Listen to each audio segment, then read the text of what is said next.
Perkenalkan, saya Aisyah Putri Fadila dengan NPM 240130102007.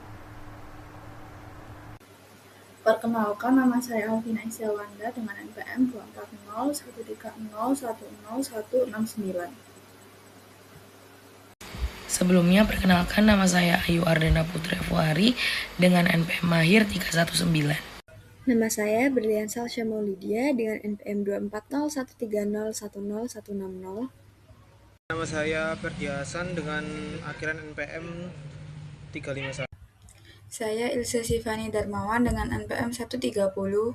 Perkenalkan, saya Nabila Ria Kusumawati dengan NPM akhir 379. Saya Natasha Silvi dengan NPM akhir 164. Nama saya Romo Faruk dengan NPM terakhir 104. Nah, di sini saya akan menjelaskan konteks manajemen risiko pada utang dan piutang. Nah, manajemen risiko utang dan piutang adalah inti pengelolaan modal kerja untuk menyeimbangkan arus kas yang menghubungkan mitra dan integritas laporan. Risikonya mencakup piutang tak tertagih, efisiensi penagihan, serta kesalahan atau kecurangan pembayaran utang, sehingga memerlukan pengendalian internal dan pemisahan tugas yang ketat untuk menjaga likuiditas perusahaan. Lalu di sini saya akan menjelaskan risiko kredit piutang tak tertagih. Risiko kredit adalah ancaman kerugian finansial akibat kegagalan bayar pelanggan yang dipengaruhi oleh kondisi spesifik pelanggan, konsentrasi piutang maupun faktor ekonomi makro. Mitigasinya dilakukan melalui pengendalian preventif dalam seleksi pemberian kredit serta pengendalian detektif melalui pemantauan portofolio dan penagihan aktif untuk melindungi profitabilitas. Pertama, kita bahas mengenai risiko tingkat bunga. Jadi bagi perusahaan yang mengandalkan utang jangka panjang untuk ekspansi, fluktuasi suku bunga bukan sekedar angka di berita ekonomi, melainkan faktor yang menentukan kesehatan laba bersih. Nah, risiko ini tuh sangat nyata pada instrumen utang dengan suku bunga mengambang. Bayangkan jika suku bunga acuan pasar seperti JIBOR itu tiba-tiba naik, maka secara otomatis biaya bunga perusahaan itu akan membengkak yang pada akhirnya menekan arus kas yang tersedia untuk operasional. Selain itu, ada risiko saat penerbitan utang baru. Jika kita butuh melakukan refinancing atau pendanaan baru di tengah tren suku bunga yang tinggi, biaya modal kita akan menjadi sangat mahal dan tidak efisien. Untuk itu, manajemen harus proaktif. Nah, kita tidak bisa hanya pasrah pada pasar. Strategi yang bisa kita ambil meliputi analisis komposisi utang yang mendalam, penggunaan instrumen derivatif seperti interest rate swaps untuk mengunci kepastian pembayaran, hingga manajemen jatuh tempo yang strategis agar perusahaan tidak terjepit kebutuhan dana di waktu yang salah. Terus kita memasuki poin yang kedua. Nah, di sini kita akan membahas risiko kecurangan pada utang usaha, khususnya skema vendor fiktif, yang dimana jika risiko sebelumnya berkaitan dengan pasar. Nah, risiko ini adalah ancaman operasional nyata yang menyerang langsung kas perusahaan melalui manipulasi data internal. Nah, secara sederhana, skema vendor fiktif adalah upaya karyawan untuk menciptakan pemasok yang palsu guna memproses pembayaran atas barang atau jasa yang sebenarnya itu tidak pernah ada atau nihil. Nah, pelaku biasanya mengeksekusi ini melalui 4 tahapan sistematis. Nah, di sini yang pertama ada pembuatan vendor, yang dimana pelaku mendirikan perusahaan, cangkangnya shell company yang seringkali namanya dibuat mirip dengan vendor asli agar tidak mencurigakan. Yang kedua, kita bisa memanipulasi sistem, yang dimana mereka menggunakan wewenangnya untuk memasukkan vendor palsu ini ke dalam daftar pemasok resmi perusahaan, atau bisa disebut dengan vendor master file. Yang ketiga yaitu faktor palsu, yang dimana setelah terdaftar, pelaku itu mengirimkan tagihan atas transaksi bodong. Yang keempat yaitu proses pembayaran. Dengan memanfaatkan celah pengawasan, faktur tersebut disetujui hingga dana cair ke rekening yang dikontrol oleh pelaku. Selanjutnya yaitu ada akar permasalahan, yang dimana Mengapa skema ini tuh bisa berhasil? Karena faktor utamanya adalah lemahnya pemisahan tugas atau segregation of duties, yaitu kecurangan ini biasanya terjadi ketika seseorang memiliki kendali yang ganda, misalnya ia bisa mendaftarkan vendor baru sekaligus menyetujui pembayarannya. Nah, selanjutnya ada langkah mitigasi, yaitu untuk melindungi perusahaan kita harus menerapkan 2 lapis pengamanan, yaitu yang pertama langkah preventif, melakukan pemisahan fungsi yang tegas. Bagian yang memesan barang, bagian yang menerima barang, dan bagian yang membayar harus dipegang oleh orang yang berbeda. Yang kedua yaitu langkah detektif, yang mana kita harus jeli melakukan audit data untuk mencari red flags atau tanda-tanda mencurigakan yang lainnya.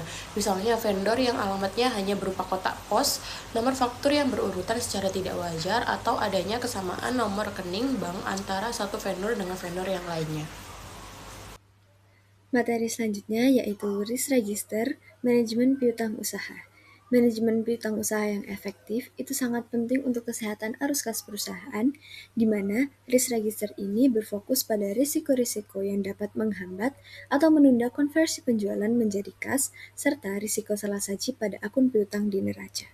Risk register ini juga mencakup berbagai tahapan dalam siklus piutang, mulai dari penerbitan faktur hingga pencatatan pembayaran, yang dimana setiap entry dalam risk register ini akan menguraikan sifat risiko, penyebab, dan potensi dari dampak tersebut, yang diikuti dengan evaluasi terhadap pengendalian yang ada dan rencana untuk perbaikan.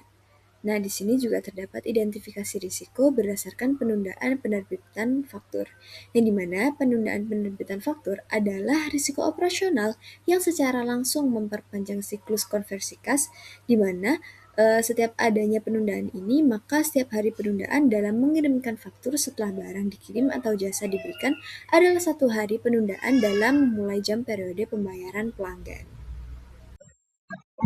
Baik, untuk materi yang saya jelaskan itu mengenai dari risiko tepatnya tentang piutang. Mana persen piutang piutang yang tercatat dalam laporan keuangan itu lebih tinggi dari nilai yang sebenarnya didapatkan. Nah, biasanya penyebab utamanya itu dari timbulnya risiko dari timbulnya piutang fiktif, kegagalan perusahaan, dan estimasi tak berat. Untuk piutang fiktif ini biasanya mencatat penjualan yang sebenarnya itu tidak pernah terjadi. Namun untuk desain dari manajemen itu importantif ataupun diaturan. Lalu yang kedua ini bagaimana penghapusan, di mana itu tidak menghapus piutang dari pelanggan, yang dimana dia itu sudah nyata bangkrut atau tidak mampu bayar, dan hal tersebut itu masih tersimpan dalam arsip piutang, asalnya tidak terjadi. Dan terakhir estimasi kurang, di mana penentuan cadangan kerugian penurunan nilai ini yang terlalu rendah atau tidak mencerminkan sebenarnya yang semestinya, misal terdapat penghitungan adanya piutang dengan nilai nominal 1 juta yang seharusnya dibayarkan pada maksimal kurang lebih 5 tahun. Namun dalam estimasi itu justru melebihi dari tagihan yang sudah ditetapkan oleh pihak kreditor, sehingga terjadinya estimasi yang tidak akurat. Lalu dampaknya itu, yang pertama laporan keuangan menjadi menyesatkan bagi investor dan kreditor. Lalu yang kedua itu laba perusahaan akan lebih besar dari kenyataannya. Lalu selanjutnya ada identifikasi resiko. Kegagalan verifikasi resiko, di mana kondisi ini adanya kelemahan dalam proses seleksi dan pemberian laporan kredit pada pelanggan. Tentu kegagalannya antara lain itu ada analisis yang lemah, pelanggan berlebihan, tekanan penjualan, bad debts, dan masalah likuiditas. Untuk analisis yang lemah ini memberikan kredit tanpa menjauh riwayat keuangan atas berbagai pelanggan. Dia itu tidak ada analisis secara mendalam atau pendekatan secara rasio keuangan. Pendekatan untuk menilai rasio keuangan yang dimiliki oleh kreditor. Lalu ada berapa penilaian? Mereka pada saat itu melampaui kapasitas penjualan. Jadi adanya kreditor itu memberikan garis kreditor kemampuan dalam pelanggan membayar utang. Jadi seharusnya itu harusnya itu kreditor itu sudah dapat melunasi atau memenuhi pelunasan utang tersebut, namun dalam nyatanya itu kreditor menerima bagian tersebut. Lalu tekanan penjualan, di mana mengabaikan standar teknologi mengajar target penjualan bulanan. Dengan hal ini biasanya itu ada terjadinya fraud atas penambahan kuantitas penjualan yang seharusnya itu nominal dari piutang tersebut dilakukan oleh pihak. Nah, konsekuensi risiko ini dan itu meningkatnya piutang akibat yang seharusnya sudah dihapuskan. Tetapi karena adanya buruknya estimasi dan juga plafon kredit yang berlebihan. Jadi dia itu seharusnya itu sudah seharusnya bagian piutang tersebut sudah terselesaikan atau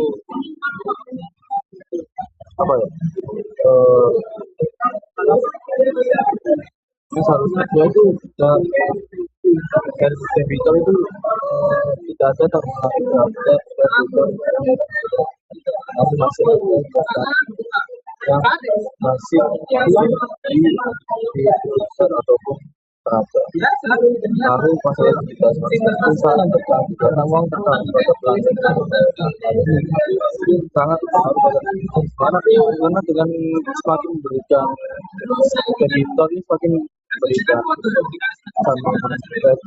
atau untuk tugas langsung terhadap pinjaman yang dilakukan oleh debitor, maka semakin banyak juga uang yang terganggu adanya dari kemampuan pembayaran yang dilakukan oleh debitor, oleh kreditor, oleh debitor.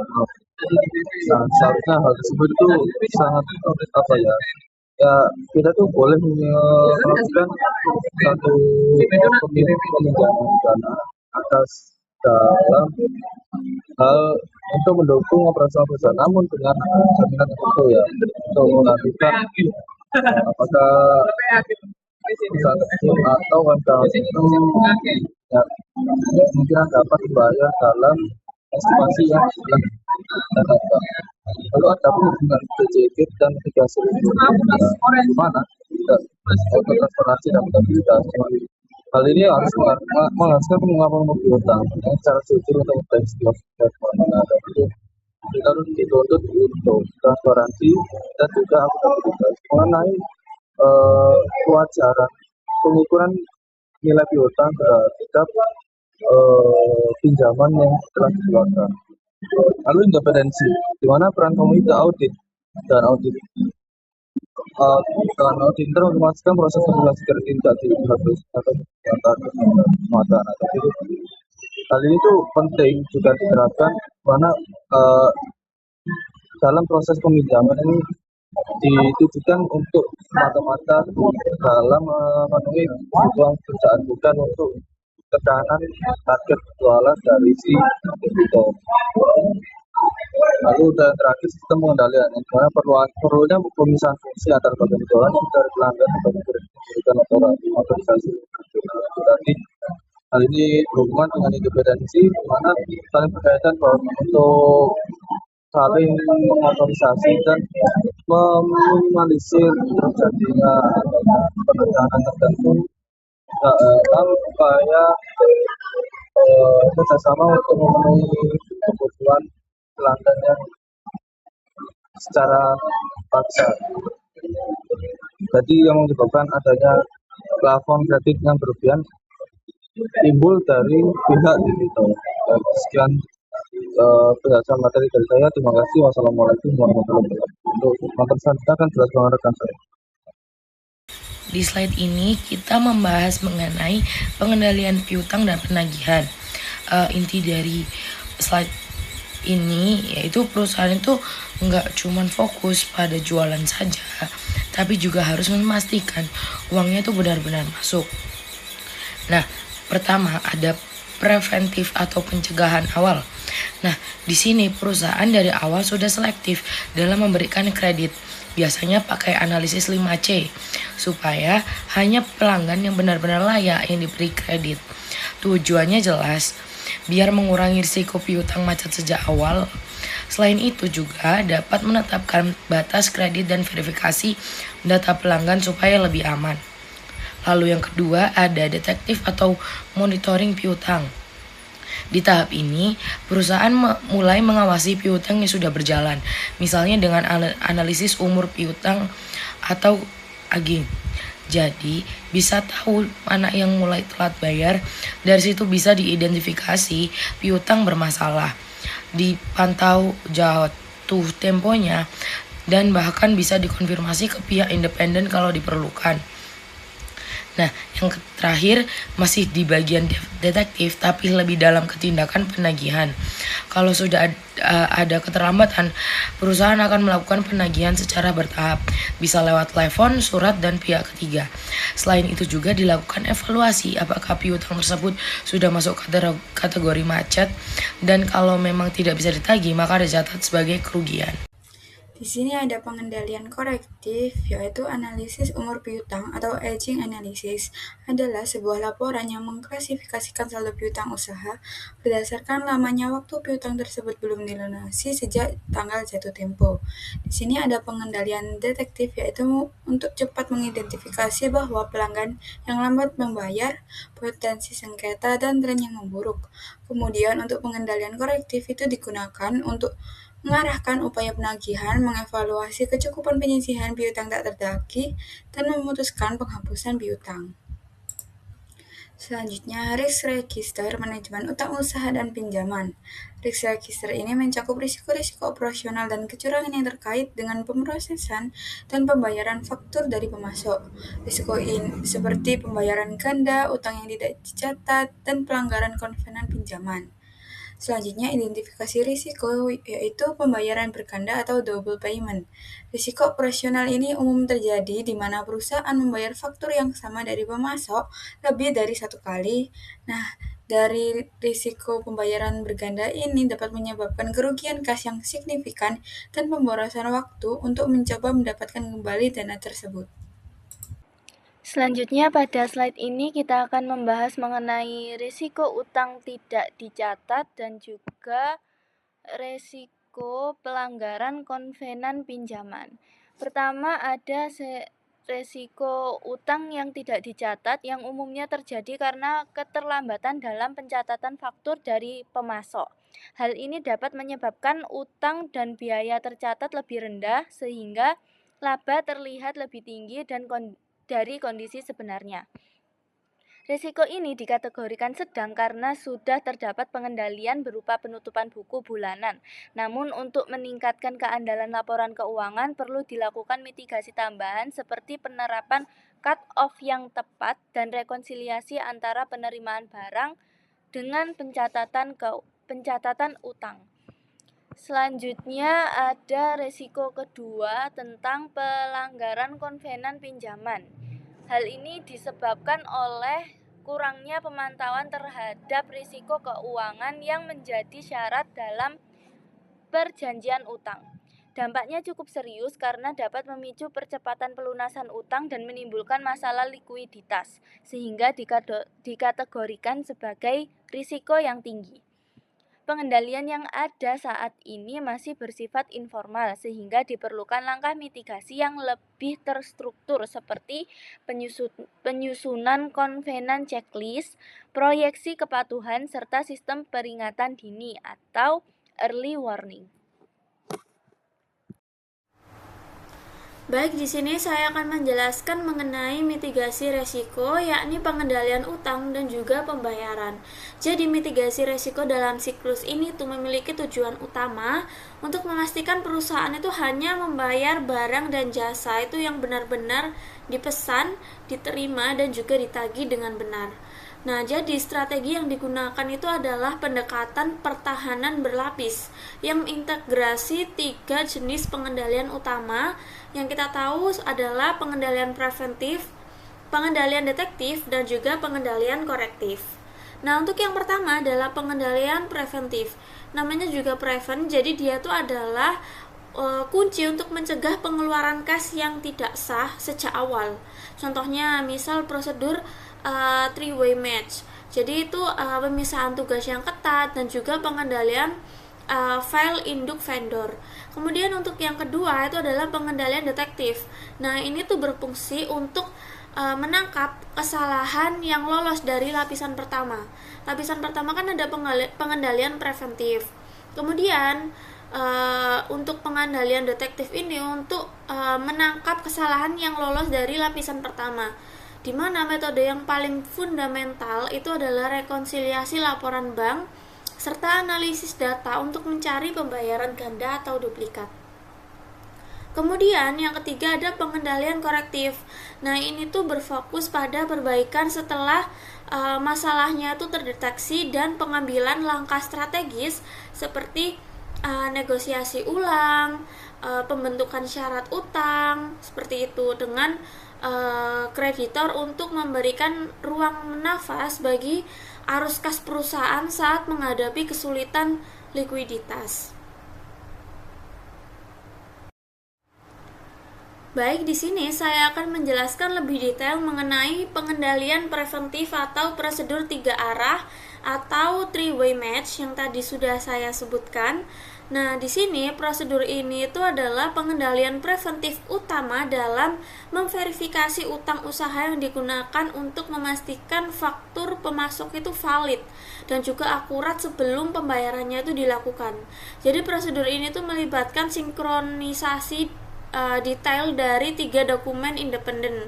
Nah, 3 dokumen independen itu apa aja? Yang pertama itu ada pesanan pembelian atau purchase order atau yang biasa kita tahu PO.